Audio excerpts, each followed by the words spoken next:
और छोटू के बीच जमकर लड़ाई हो रही थी। स्कूल के मैदान में दोनों एक दूसरे को डंडे, चप्पल और पत्थर से मारे जा रहे थे। ये देखकर मास्टरनी दौड़ी चली आई, पर दोनों रुके नहीं। ढोलू चिल्लाए जा रहा था, मैं छोड़ूंगा नहीं तुझे छोटू, आज पानी नाक के ऊपर से जा चुका है। छोटू बोल रहा था, अरे जा रे ढोलू, हवा का झोंका आएगा तो आसमान में उड़ जाएगा, ये ले। ये कहकर उसने अपनी चप्पल उसके मुंह पर मारी, पर वो चप्पल दूर खड़ी मास्टरनी के मुंह पर जाकर लगी। मास्टरनी गुर्राई, खबरदार, जो तुम लोगों ने एक भी चीज़ एक दूसरे पर फेंकी और अब मेरे पर फेंकी तो तुम दोनों को स्कूल से निकाल दिया जाएगा। बंद करो ये लड़ाई झगड़ा। ढोलू और छोटू रुक जाते हैं। मास्टरनी दोनों के कान पकड़ के पूछती हैं, क्यों लड़ रहे थे तुम दोनों, हाँ? और क्लास में क्यों नहीं हो, बताओ। ढोलू रोने लग जाता है, मैडम, इस छोटू ने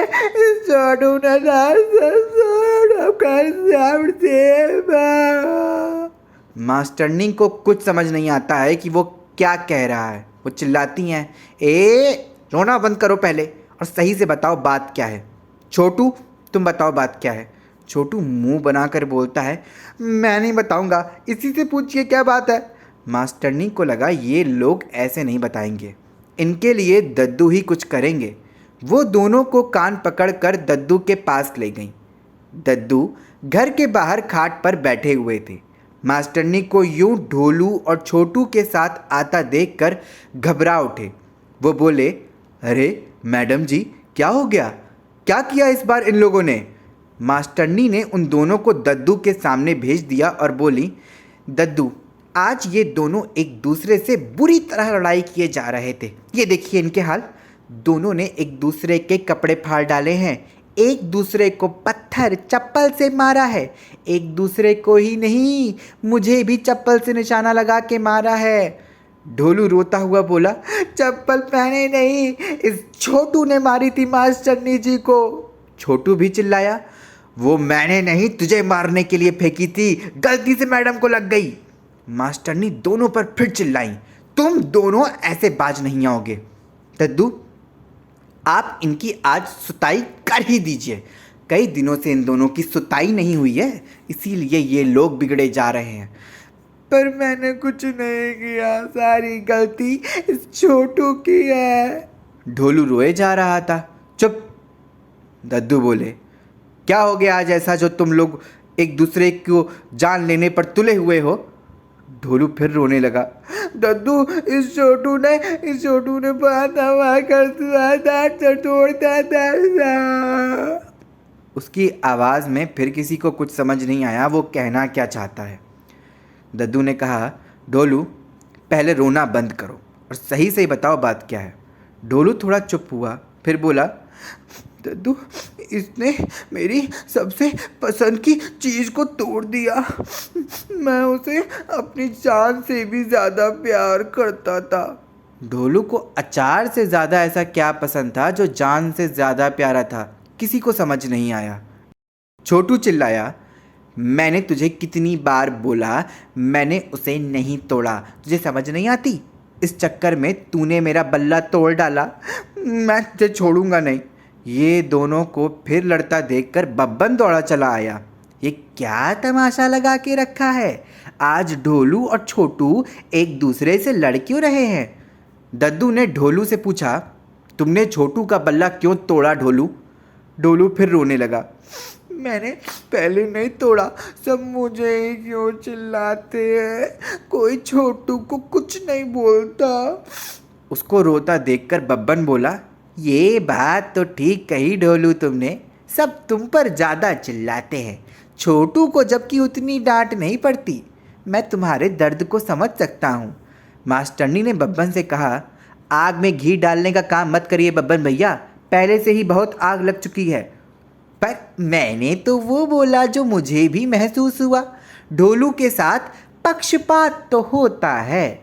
बब्बन की बातें सुनकर ढोलू उसके गले से चिपक कर रोने लगा। अकेले बब्बन चाचा ही मुझे समझते हैं, बाकी सब छोटू से प्यार करते हैं। ढोलू को यूं रोता देखकर छोटू को और गुस्सा आया। अरे नौटंकी, सारा कांड करके खुद ही बेचारा बना जा रहा है। दद्दू, आपकी छड़ी कहाँ है? आज मैं इस ढोलू का ढोल बजा ही दूं। दद्दू को अभी भी ये तमाशे की पूरी बात समझ नहीं आ रही थी कि आखिर छोटू ने ऐसा किया क्या जिससे ढोलू ने उसका बल्ला तोड़ दिया। उन्होंने छोटू से पूछा, छोटू, सच सच बताओ, तुमने ढोलू की किस चीज़ को तोड़ा है जिससे ढोलू इतना रो रहा है? अगर नहीं बताओगे तो तुम्हें पता है मैं सच कैसे निकलवा सकता हूँ। छोटू ने कहा, दद्दू, आप हमेशा मुझ पर शक करते हैं, पर मैंने कुछ किया ही नहीं है। ये ढोलू का बच्चा है ही एक नंबर का नौटंकी। आपको पता है, ये पिछले इम्तिहान में नकल करके पास हुआ था। मैंने ये बात किसी को नहीं बताई, पर आज इसने मेरा प्यारा बल्ला तोड़ डाला, बल्ला तोड़ दिया। ये कहकर छोटू भी रोने लग जाता है। दोनों गला फाड़ फाड़ कर रोए जा रहे थे। उन दोनों का रोना सुनकर मास्टरनी ने बोला, अरे पढ़ाई में तो तुम दोनों हो ही गोबर, ऊपर से ये नौटंकी करके तुम दोनों ने आज फिर से अपनी छवि बिगाड़ ली है। अब देखना, तुम दोनों को पूरे हफ्ते तक स्कूल आने को नहीं मिलेगा। इसी के साथ साथ परीक्षा में भी दोनों का प्रश्न पत्र मैं खुद बनाऊंगी। आज बहुत हो गया तुम लोगों का। ये कहकर मास्टरनी को चक्कर आने लगा और वो ज़मीन पर गिर गई। उन्हें ज़मीन में गिरा देखकर बब्बन और छोटू ने उठाया और खाट पर बिठा दिया। दोनों का रोना बंद हो चुका था। दद्दू ने मास्टरनी को पानी का गिलास दिया और उससे बोला, बेटी, तुम क्यों इनके चक्कर में अपनी तबीयत खराब करती हो? इन दोनों से निपटने के लिए अभी मैं हूँ। दद्दू ने फैसला लिया कि वो छोटू और ढोलू को बारी बारी सच बोलने वाली जड़ी बूटी पिलाएंगे। उसके बाद सच्चाई सामने आ जाएगी। सबसे पहले ढोलू को जड़ी बूटी पिलाई गई। ढोलू से दद्दू ने पूछा, ढोलू, बताओ, तुमने छोटू का बल्ला क्यों तोड़ा? ढोलू बोला, क्योंकि मुझे उस पर बहुत गुस्सा आ रहा था। दद्दू ने पूछा, पर तुम्हें उस पर गुस्सा क्यों आ रहा था? ढोलू ने बताया, क्योंकि उसने मेरा लकड़ी का बनाया घर तोड़ डाला। मैंने एक लकड़ी का छोटा सा घर नहर के पास बैठकर बड़ी मुश्किल से बनाया था।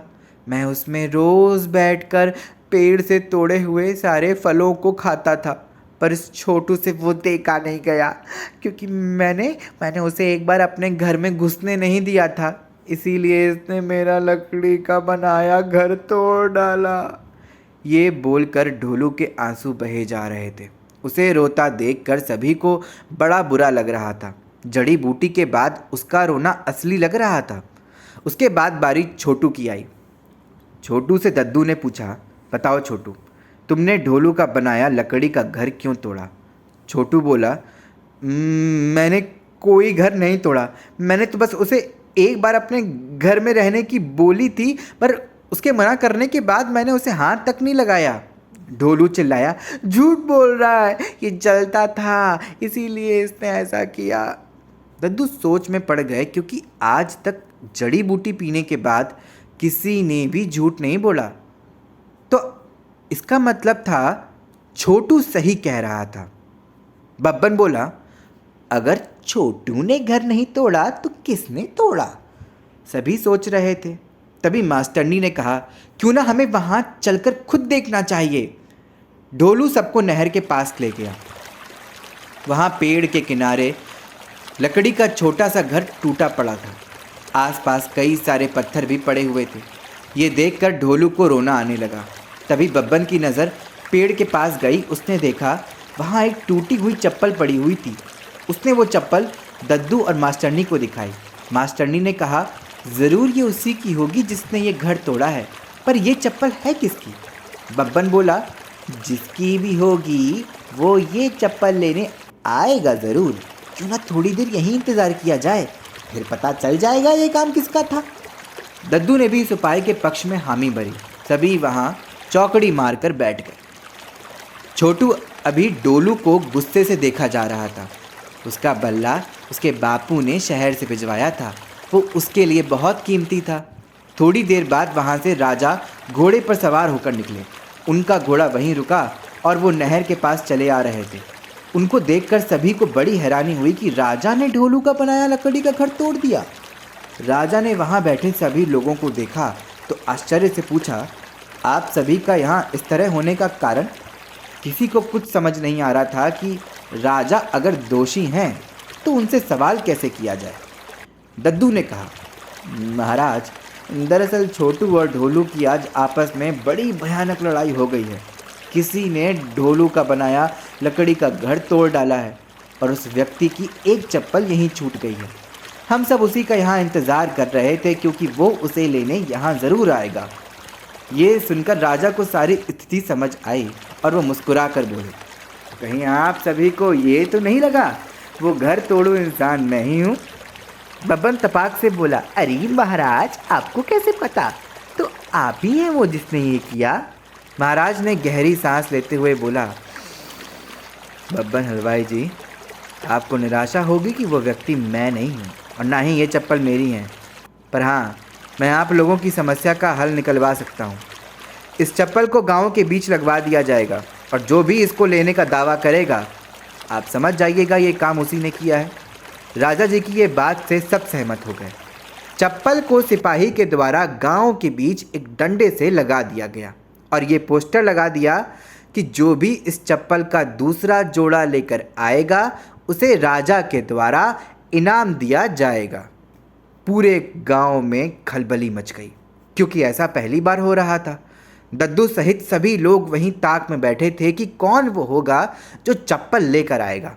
कुछ ही देर में चप्पल का जोड़ा लिए दरोगा झूमता हुआ आया। वो गाना गाए जा रहा था, बीड़ी जलैले जिगर से पिया, जिगर माँ बड़ी आग है टंगने। उसको आता देखकर सभी के चेहरों का रंग लाल हो गया, पर दद्दू ने सबको शांत रहने के लिए बोला।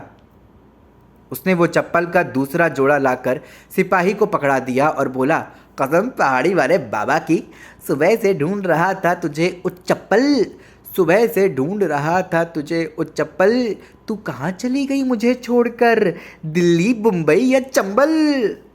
उसकी बत्तीसी देखकर सभी लोगों ने उसको चारों तरफ से घेर लिया। मास्टरनी चिल्लाई, दरोगा भैया, दरोगा होते हुए तोड़ा फोड़ी करते हुए शर्म नहीं आती? आज तुम्हारी वजह से मैंने मुंह पर चप्पल खाई है। दरोगा को कुछ समझ नहीं आ रहा था कि मामला चल क्या रहा है। उसके पीछे से बब्बन बोला, दरोगा, आज तो तेरा बनकर रहेगा फुग्गा। तूने आज बहुत नुकसान पहुंचाया है।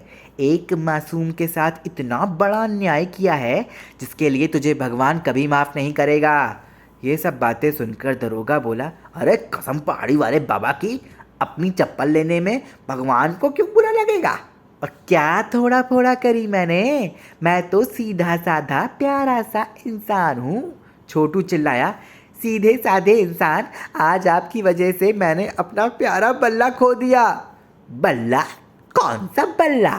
दरोगा को सारी बातें ऊपर से जाती हुई समझ आ रही थी। उसे लग रहा था सभी पागल हो चुके हैं। उसने दद्दू से पूछा, आप ही बताइए दद्दू, ये माजरा है क्या? दद्दू उसके पास गए और सख्ती से पूछा, सही बताओ, तुमने आज सुबह लकड़ी का बना घर नहर के पास क्यों तोड़ा? दरोगा को कुछ याद आया। सुबह सुबह जब वो टहलने निकला था तो झील के पास उसकी चप्पल में कीचड़ लग गया था और उसे साफ करने के लिए उसने चप्पल पेड़ से रगड़ रगड़ कर साफ की थी। लेकिन जब उसे अचानक नहर से कुछ आवाज़ सुनाई दी तो वो चप्पल वहीं छोड़ वहाँ से निकल गया था। उसने ये कहानी सभी को बताई। उसकी कहानी सुनकर सबको लगा कि दरोगा वो इंसान नहीं था जिसने लकड़ी का मकान तोड़ा था। पर दरोगा ने आगे बोला, लेकिन दद्दू, मुझे याद है जब मैं सुबह वहाँ पहुँचा था तो वो मकान पहले से ही टूटा हुआ था और आसपास पेड़ से फल टपके हुए पड़े थे। ये सुनकर दद्दू को बात समझ आई। उन्होंने कहा, इसका मतलब है पेड़ से टपके फलों से ही वो घर टूट कर गिर गया होगा। पर यह बात ढोलू को हजम नहीं हुई। वो रोए जा रहा था, पर ऐसा कैसे हो सकता है? वो बहुत मजबूत लकड़ियों का बनाया गया था। छोटू बोला, अरे बेवकूफ़, कल नहर का पानी काफ़ी आगे तक बढ़ाया था। ये बात मैंने तुझे बताई भी थी कि घर को वहाँ से हटा ले, पानी में लकड़ियाँ गल जाती हैं। ढोलू मुंह खोले खड़ा था। उसके घर टूटने के पीछे और कोई नहीं, वही था। उसी की लापरवाही की वजह से उसका अपना घर टूट गया और उसने इसी चक्कर में छोटू का बल्ला भी तोड़ दिया। उसे पछतावा हो रहा था, इसीलिए वो फिर रोने लगा। उसे रोता देखकर मास्टरनी ने पूछा, अब क्यों रो रहे हो? ढोलू बोला, उसकी रोने की आवाज़ में फिर किसी को कुछ समझ नहीं आया। बब्बन बोला, मैं कहता ही था ये ढोलू है ही नौटंकीबाज, इसके चक्कर में हमेशा गड़बड़ हो जाती है। सबने बब्बन को तिरछी नज़रों से देखा। दद्दू ढोलू के पास गए और उसे समझाते हुए कहा, तुमने खुद पर पछतावा करना चाहिए ढोलू, इसीलिए नहीं क्योंकि तुमने लापरवाही की, इसीलिए क्योंकि तुमने बिना कुछ सोचे बदला लेने की सोची। बदले की भावना इंसान को खुद ही ख़त्म करती जाती है और वो अपने ही पैर पर कुल्हाड़ी दे मारता है। ढोलू का रोना देखकर छोटू उसके पास गया और बोला, मैंने तुझे माफ़ किया छोटू, तू रो मत, मेरे लिए नया बल्ला दोबारा आ जाएगा, पर पहले हम तेरे लिए नया लकड़ी का घर बनाते हैं।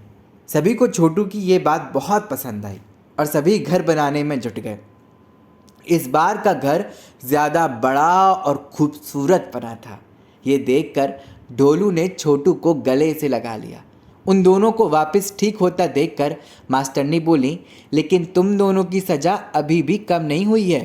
तुम दोनों ने मुझे चप्पल मारी थी, सज़ा तो बराबर मिलेगी।